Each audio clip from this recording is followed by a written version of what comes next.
Сарымсақты қалай сақтауға болады және оның қандай емдік қасиеттері бар? Кәдімгі сарымсақ тағамның дәмін кіргізуші ретінде баяғыдан-ақ кеңінен қолданылады. Қазіргі кезде ол емдік қасиеті басым өсімдік ретінде де белгілі бола бастады. Дегенмен сарымсақты үйде сақтаудың біраз қиындықтары бар. Мысалы, сарымсақ ылғалды ұнатпайды. Сондықтан да оны құрғақ әрі салқын жерде, ағаш жәшікте немесе тор көзді қапта сақтау керек. Мүмкіндігінше оны басқа көкөністерден бөлек ұстаған жөн. 1-3 градус жылылықта ұсталған жағдайда сарымсақ бұзылмай ұзақ сақталады. Кейбіреулер сарымсақты балға салып сақтаған жақсы дейді. Одан бал бүлінбейді, бірақ бұдан кейін балға тәбетіңіз шаба қою екіталай. Сол себепті сарымсақтың өмірін ұзартудың басқа әдісін қарастырғаныңыз жөн шығар. Мәселен, кейбір бау-бақша ардагерлері оны былай сақтайды екен. Ең әуелі оны жақсылап кептіреді. Сосын сабағын кесіп, тамырын май шамның отымен күйдіріп тастайды. Осы күйде дайындалған сарымсақ өзінің дәмін жазға дейін жоғалтпайды деседі. Енді сарымсақтың емдік қасиеттеріне тоқталайық. Қатты суықтап қалған кезде сарымсақты ұсақтап турап, үстіне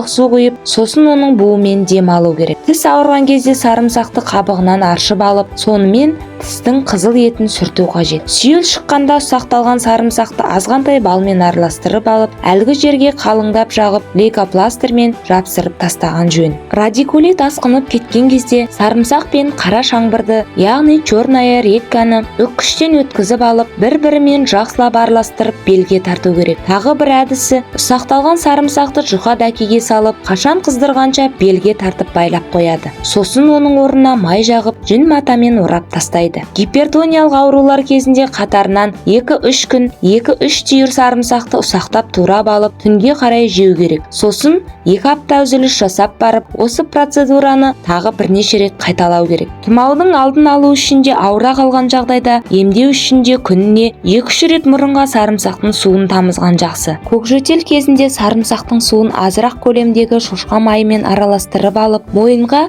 және кеудеге жаққан пайдалы.